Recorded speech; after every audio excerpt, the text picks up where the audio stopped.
Bonjour à tous. Bonjour, je m'appelle Théo. Pouvez-vous nous décrire ce qu'est un animateur transition écologique? Je travaille à la mairie de Caen et mon travail consiste à mettre en place des actions de sensibilisation sur l'énergie, sur l'eau, sur les déchets, sur l'alimentation, auprès de l'ensemble des publics de la collectivité. Donc je travaille sur l'ensemble des communes de Caen-la-Mer, il y en a 48 en tout, et l'objectif, c'est de répondre aux grands enjeux climatiques à l'échelle du territoire. Je m'appelle Noé. Quelles sont les principales missions, vos principales actions? Il y en a plusieurs. Mon quotidien consiste à organiser des actions de sensibilisation, donc ça peut être des formations, des ateliers en classe, des programmes d'animation pour les écoles, c'est ce qui m'occupe beaucoup en ce moment. Et puis j'accompagne aussi des acteurs du territoire dans leurs projets de transition écologique. J'accompagne par exemple en ce moment 3 personnes qui veulent créer une ferme sur le territoire de Caen-la-Mer. Je m'appelle Yasser. Travaillez-vous seul ou en équipe? Je travaille en équipe, heureusement, parce que c'est ce que j'aime. Par contre, la plupart du temps au boulot, je suis tout seul, derrière mon écran d'ordinateur, à construire des programmes, à remplir des comptes rendus, à envoyer des mails, lire des mails. Mais comme aujourd'hui, tu vois, là, je suis avec vous. Ce matin, j'avais une réunion d'équipe. Mais ouais, les 3 quarts du temps, je suis quand même seul derrière mon ordinateur. Je m'appelle Angèle. Auprès de quel public intervenez-vous? J'interviens auprès de plusieurs publics. Le public scolaire, du CP au CM2, dans les classes. J'interviens également auprès du grand public, donc vos parents, à travers des ateliers qui sont proposés en fin de journée. Et puis également auprès de mes collègues, j'organise des formations régulièrement sur des formats demi-journée. Et puis le dernier public sur lequel j'interviens, c'est auprès des élus des 48 communes de Caen-la-Mer. Je m'appelle Leïla. Proposez-vous des animations pour les scolaires? Quelles sont les thématiques abordées? On propose un programme scolaire à l'ensemble des écoles de Caen-la-Mer. Le programme, il s'appelle En route vers la transition écologique. Et il y a en effet plusieurs parcours de proposés. Un parcours sur le changement climatique, un autre sur la qualité de l'air, sur l'énergie, sur l'eau, sur l'alimentation, la biodiversité, sur l'urbanisme. Et donc les élèves peuvent suivre 2 à 3 ateliers sur ces thématiques pour monter en compétences et mieux comprendre ce qu'est la transition écologique. Je m'appelle Lucas. Comment se passe votre journée de travail et pouvez-vous nous décrire votre journée type? Oui. Alors ma journée de travail, en général, elle commence vers 8 heures. Je commence par lire mes messages.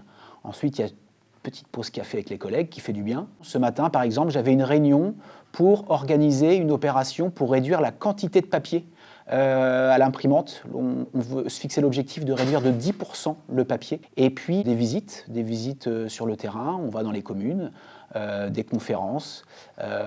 Et puis la journée finit en général vers 17h30. Je m'appelle Théo. Que préférez-vous dans votre travail? Travailler avec les collègues, pouvoir échanger, et puis aussi de rencontrer différents publics. Aujourd'hui, je suis avec vous. Il m'arrive d'être avec des adultes d'origine vraiment variée. Je vais bientôt accompagner un jeune en service civique. Donc j'ai la chance de travailler vraiment avec un public très très large. Et puis ce qui me plaît énormément dans mon travail, c'est le sujet, la transition écologique. C'est vraiment quelque chose qui m'anime au quotidien, de pouvoir mieux comprendre les enjeux pour notre planète. Je m'appelle Sarah. Qu'est-ce qui est difficile ou pénible dans votre métier? Ce qui est pénible, c'est l'ordinateur. Et puis je dois reconnaître aussi qu'il y a des jours, c'est pas toujours très gai, mon sujet, le changement climatique, l'élévation du niveau de la mer. Je m'appelle Charlie. Quelle a été votre formation? Avez-vous toujours fait ce métier? J'ai fait des études générales jusqu'au bac. Ensuite, j'ai fait un BTS animation et gestion touristique pendant 2 ans. Et j'ai fait ensuite un diplôme universitaire développement rural et maîtrise de projet. Et à cette occasion, j'ai rencontré un animateur transition écologique. J'avais à peu près 23 ans et c'est à ce moment-là que j'ai voulu faire ce métier. Donc ça fait maintenant 17 ans que je suis animateur transition écologique. Je m'appelle Nolan. Est-ce que votre métier est un métier d'avenir? Et pourquoi? Eh bien oui, parce qu'il y en a de plus en plus, des animateurs, des chargés de mission de transition écologique, parce que ça devient aussi réglementaire, ça devient une obligation pour les collectivités comme Caen-la-Mer ou la ville de Caen. On est obligé par exemple de sensibiliser les collègues à moins utiliser leur messagerie. On est obligé de trier nos déchets. Donc pour ça, on a besoin de personnes pour passer les bons messages. Je m'appelle Léa. À quoi correspondent les déchets numériques? Comme leur nom l'indique, en fait, c'est tous les déchets qui vont utiliser Internet, plus ou moins, les smartphones, les écrans d'ordinateur, les imprimantes, les montres connectées. Tous ces objets, un jour ou l'autre, deviennent des déchets électroniques. Et ce sont des objets, en plus, malheureusement, qui ont une durée de vie très très courte. En moyenne, un Français ne garde son smartphone que 2 ans. Donc ça génère énormément de déchets électroniques. Je m'appelle Lucas. Comment peut-on réduire ces déchets numériques à notre échelle? En moyenne, en France, un Français dispose de 8 à 9 appareils numériques. C'est de se poser la question déjà, avant d'acheter un objet, est-ce que j'en ai vraiment besoin? Est-ce que j'en ai vraiment besoin maintenant? Et souvent, on s'aperçoit qu'on achète des choses dont on pourrait se passer. Et puis, l'autre conseil que je donnerais, c'est de faire en sorte, quand on l'a l'appareil, c'est d'en prendre soin et de le garder le plus longtemps possible. Je m'appelle Marilou. Que proposez-vous à Quand la mer pour réduire les déchets numériques? Eh bien là, dernièrement, on a mis en place une collecte de smartphones perso. On s'est dit qu'on avait plein de collègues qui avaient des téléphones qui dormaient dans leur placard, dans leur tiroir. Et donc, on a proposé de mettre des box à 4 endroits différents de la mairie. Ensuite, l'organisme qui les récupère les démonte, les valorise. On organise également la réutilisation des ordinateurs. Nous, on les utilise en moyenne 5 à 6 ans. Et mes collègues les réparent et ils repartent dans les écoles. On leur donne une deuxième vie. Je m'appelle Adam. Quel est le déchet le plus retrouvé sur les plages? Souvent, les gens pensent que c'est les bouteilles plastiques ou alors les filets de pêche. Mais non, le déchet qu'on retrouve le plus sur les plages, c'est le mégot de cigarette. Je m'appelle Elissa. Comment les mégots de cigarettes se retrouvent sur les plages? Alors bien sûr, on retrouve des fumeurs sur les plages qui ne sont pas très vertueux et qui jettent leurs mégots dans le sable. Mais on a aussi, et c'est ça qui est le plus surprenant, des fumeurs qui se retrouvent en ville, dans Caen, et qui vont jeter leurs mégots de cigarette dans la rue. Et qu'est-ce qui se passe? Ce mégot de cigarette finit dans les rivières, et les rivières, elles vont où les rivières?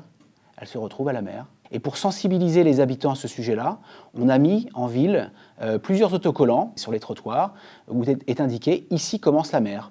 Il y a une chance très très forte pour que ces déchets finissent à la mer et viennent empoisonner nos poissons, nos oiseaux, etc. Et puis salir la nature. Je m'appelle Lucas. Peut-on prolonger la vie des batteries et des piles? Oui, il y a des bonnes pratiques à adopter avec sa batterie de smartphone, par exemple. C'est d'éviter de la mettre en plein soleil, d'éviter de la mettre au froid, ça n'aime pas trop. Et puis aussi de faire en sorte de garder sa batterie toujours entre 30 et 80%. Quand on passe sous la barre des 30%, on limite sa durée de vie. Et quand on le charge tout le temps à fond, c'est pareil. Je m'appelle Elissa. Quelles sont les poubelles de demain? On pourrait imaginer ensemble une poubelle dans laquelle on pourrait trier davantage. On a aujourd'hui la poubelle noire, la poubelle jaune. On pourrait avoir juste à côté une poubelle qui trierait le verre, mais trierait le verre par couleur. Le verre blanc, le verre vert, le verre marron. On pourrait aussi imaginer le papier juste à côté, le plastique de couleur pour être dans la réutilisation et valoriser beaucoup plus finement l'ensemble de nos déchets. Et j'ai oublié le plus important, le compost. Une poubelle dans laquelle on aurait une case compost. Une poubelle qui ne prendrait pas trop de place, parce que la difficulté dans la cuisine, c'est de trouver suffisamment de place pour tout mettre, et avoir quelque chose avec des rangements. Je vous laisse l'imaginer. Pourquoi intervenez-vous dans le projet Eugène? Vous, les collégiens, vous êtes les adultes de demain, et pour moi, c'est vraiment une priorité de pouvoir travailler avec vous sur ces sujets-là.